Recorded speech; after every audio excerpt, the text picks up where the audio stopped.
All right, so we are here. First father, a brother of mine, a good brother of mine here at Renaissance. Yeah. And tell me your name. What's your name? My name is Coty Elder. Okay. That's how I stay on camera. Yep. Coty Elder. I got. How many kids you got? I got 3 kids. Got 3 kids. 3, 9, and 11. Okay. Boy, girls? Yeah, 2 girls, one boy. Okay, yeah. 2 girls. And the oldest is a boy. Yeah. Okay, cool, Yeah. Coty. Man, I appreciate that. So, what's your idea? What's your just a quick thought on where fatherhood is today? Like, where's fatherhood at today, man? I think it's a misconception right now. I actually think fatherhood is I don't want to use the term all time high, but I think fathers are really present right now.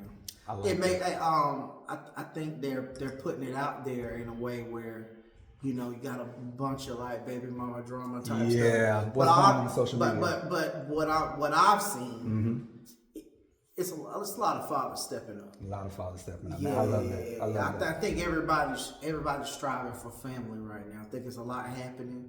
People are beginning to cling to family a little tighter. Nah, I appreciate that, man, because people don't realize that, and that's part of my mission. Man. That's part of my mission is to get out here and talk to real fathers, everyday fathers, man. Because you know, a lot of times it's the silent ones of us. Change the narrative. That's really what it's about, man. Yeah. So I'm not gonna go too deep, but I want to get a little bit of insight. Yeah. So as a father, man, what do you think has been your biggest challenge with fatherhood? What has been your biggest challenge with fatherhood?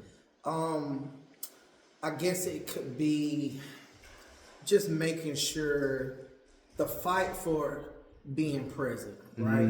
I think we put in a lot of the grunt work. You know, it may feel unnoticed, but at the same time, the biggest challenge is breaking loose. Like you're present. Let's say you taking the kids to practice. Right. You're doing all this stuff. Right. Yeah. But what are the other things you could do on the way to practice? Is that a time for conversation, or is that the time that you use to take your call real quick? Right. You know, like that. My biggest challenge has been breaking that next barrier, which is engagement. Yeah. Because fighting for that is big, and it's just, I think, just waking up a little bit more. Right. Because the grind to take care of your kids, like I said, is big. But yeah, just to be able to, more awareness on the opportunities to have better conversations. I know it sounds weird, but like for the little ones, like more playtime, not just we're gonna do, but really tapping, really locking in with them. Yeah, I love that, man, because the one thing that I always think about is I like how you talked about where like the area where you need to go, right, with the kids and stuff like that. What is like one of the things that where you think maybe a little bit of selfishness on our part as fathers? Where do you think, if you're like, no, I don't have anything, but if you like, where do you think you've been selfish as a father, or where there could be a little more? I think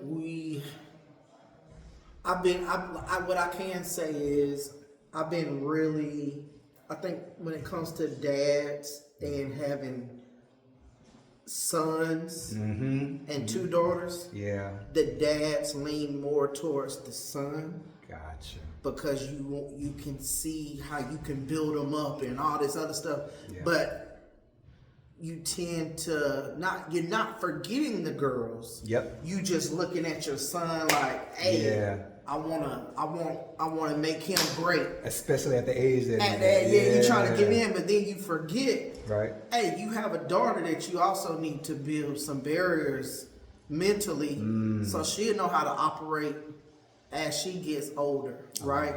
I love that. So that's been mine, and that's where having a good wife steps in. That partner, right? Because they say, you look, what about this one? Right. Or you just gotta really like my daughter. You gotta really, be on top of it mentality, like, hey, don't leave me out, Dad. That ain't happening.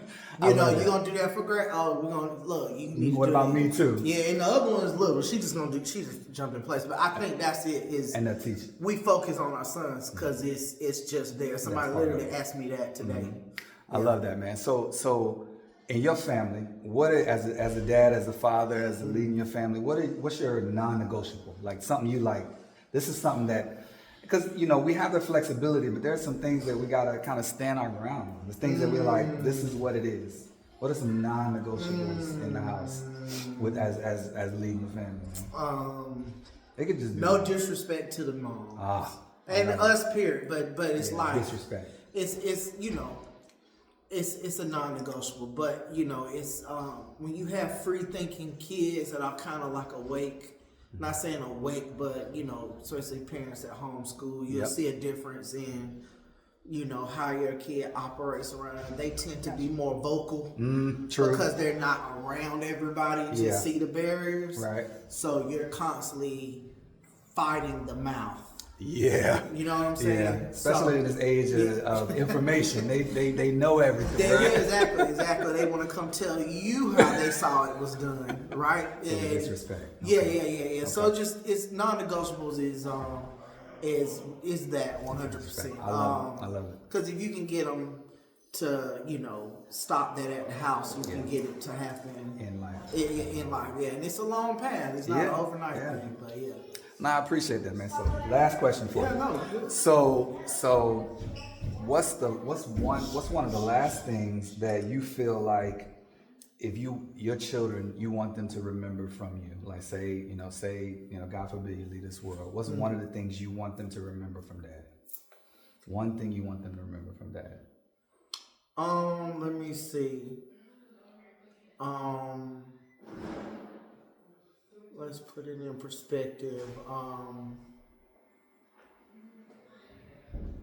Never put yourself in a box. I never put myself in a box. And I'm never in a scenario where I can't learn anything.